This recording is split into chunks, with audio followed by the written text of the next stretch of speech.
Whew, so I just spent like the first 20 minutes before filming this video just trying to get those LED lights set up behind me. Took way longer than necessary, and I don't know why. I'm not skilled. When would you consider something overkill? Would it be killing an ant with a sledgehammer? Would it be washing your hands for 50 minutes when you've touched maple syrup? Or would it be wearing 10 layers of clothing when it's slightly chilly outside? I don't know, you tell me. But let me tell you what's overkill for a card trick. When you reveal a card in one way, and then another way, and then another way, and then another way, and then another way, and then another way, and then another way, and then another way, and then another way, and then another way, and then another. Whew, that was tiring. Get ready to be overkilled. Alright guys, so I think for the first time I already have my deck of cards outside the tuck case because I got my tuck case spinning in the back right there. Check it out. Pretty cool, I know. But we'll start off this trick by actually changing up the board. I'm going to be holding it vertically. I know I'm changing up a lot on you today, but just stick with me, okay? So, I'm going to be playing the spectator and the performer as usual.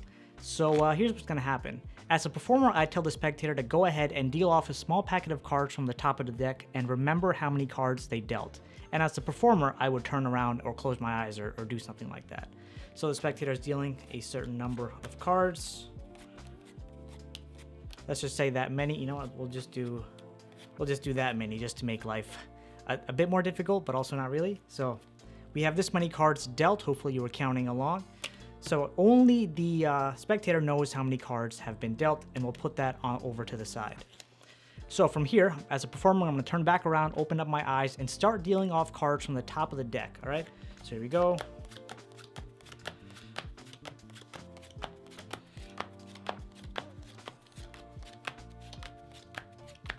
Alright, so we've dealt out a certain number of cards. Now, I want you to remember the card at the position of the number of cards you dealt. So if you remember, if you dealt 2 cards, for example, we'd remember 1, 2, and so on and so forth. So I'm going to count each of the cards. Just remember the card at your position.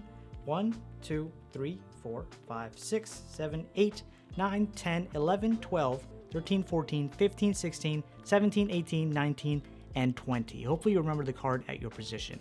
Now, for the first time, all right, now I have no idea. I have no idea what card you selected. You're thinking of it mentally. You dealt the cards while I had my back turned, my eyes closed. I have no clue what the card is, and I have no idea what you're thinking of, what your number is. I don't know anything, all right?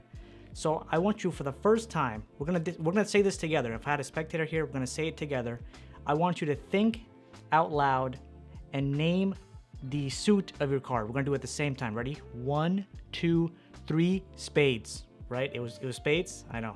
Pretty impressive. Pretty impressive. But what's even cooler is I knew it was spades the whole time because, you know, obviously we said it together. And I also know the value of your card because check it out. If you take a look, turn the board over and view my masterpiece, this is actually the number 2. That means the card you were thinking of was the 2 of spades. I know, that's pretty impressive. The 2 of spades is also located right here. And are you ready for this? The 2 of spades is the only card with a different back. All the backs are my Canis Lupus deck, but this one is a blue bicycle. And just to show you, check it out. This is the only one with the blue back, this 2 of spades. And the rest of the deck is all my Canis Lupus cards. That means you chose the only 2 of spades. We were able to figure out what the 2 of spades was, but this trick is not over because remember, we're going into overkill. Now, this entire time, I had this tuck case spinning right behind me. I'm going to take this tuck case. There's one post-it note inside this tuck case, if I could get it out. There it is. One post-it note only. And right here on this post-it note, I have written my prediction, the 2 of spades. All right, but it gets even better because remember the cards that you dealt in the beginning, right? All these cards that you dealt in the beginning, your card, again, is the 2 of spades. If we take a look, the bottom card right here is also it's not the 2 of spades. Okay, don't worry, but check it out. This Joker actually has a 2 of spades engraved right on it. Check it out. There it is. Your selected card revealed in 5 billion different ways, the 2 of spades.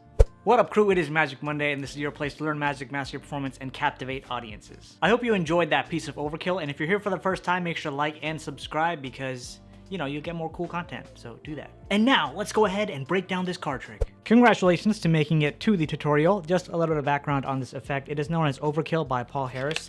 And the reason I decided to show this trick was, one, it was pointed out to me by one of my Underground Club members, so huge shout out to him. And the second reason is because I love the fact that you can really go all out with the ending. You reveal a card one way, another way, another way. And it can really be your own type of effect, because once you're revealing, you don't have to go with, the same revealing that I'm doing or the same type of reveal that Paul Harris did. You can really come up with your own types of reveals that you want to do, whether it be the card appearing across the room somewhere else, or in their shoe, or written, I don't know, in stone somewhere. So it's really, really cool, everything you can do, and the limits are just your imagination. So for this version, I believe I revealed it in 4 ways. The first way was the shape of the cards that were being dealt was a 2. The second way, again, was the back difference between my deck and the bicycle playing cards. The third way was a prediction written on a post-it note.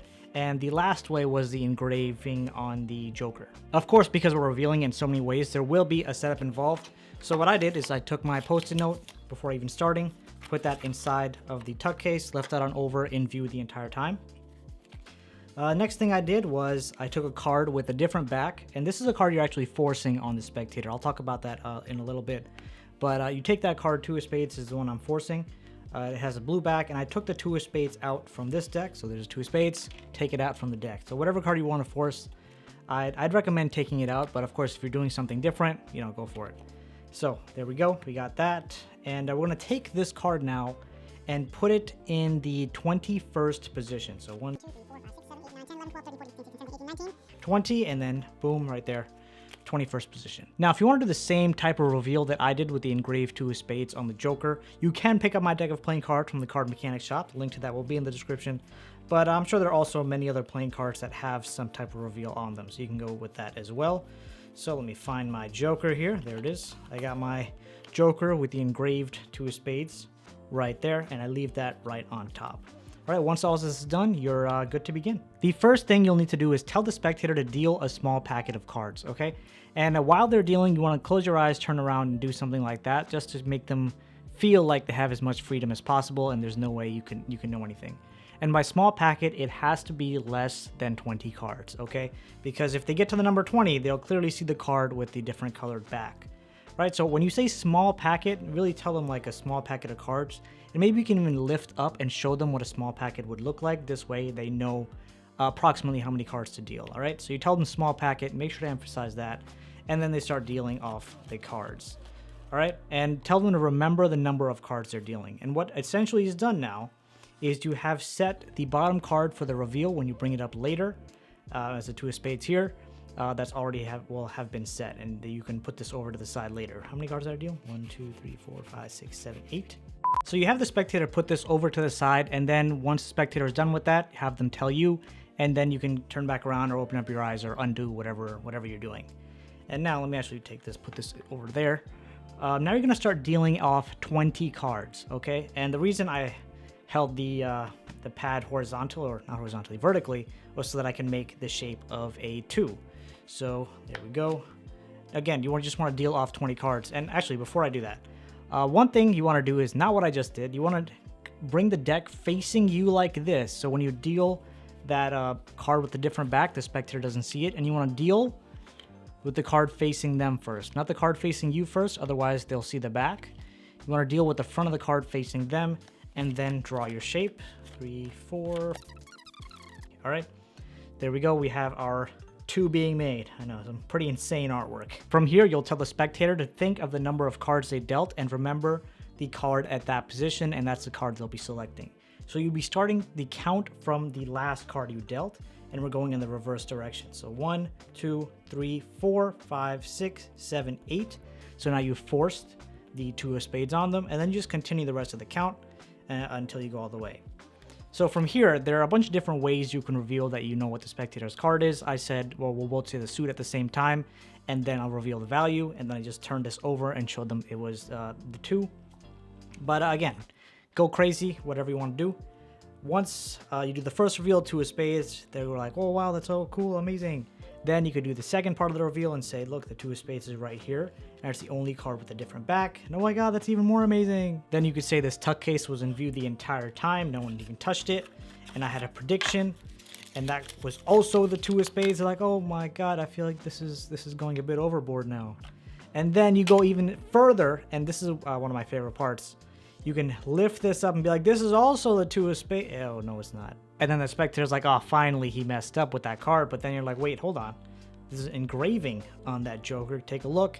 And, you know, unless they have horrible eyes, they can see that tiny little engraving on the card that shows the 2 of spades. So I really encourage you guys to really go wild with your imagination. Try to come up with different, unique ways to reveal cards. And, yeah, just overkill. That's the name of the game. Ha! You're still here. Joke's on you. The video's over. Get out of here. But hey, if you want some more stuff, there's a video right there. You can check it out right there. We can be together for even longer. All right, guys, have a great week ahead, and I'll see you soon. Peace out.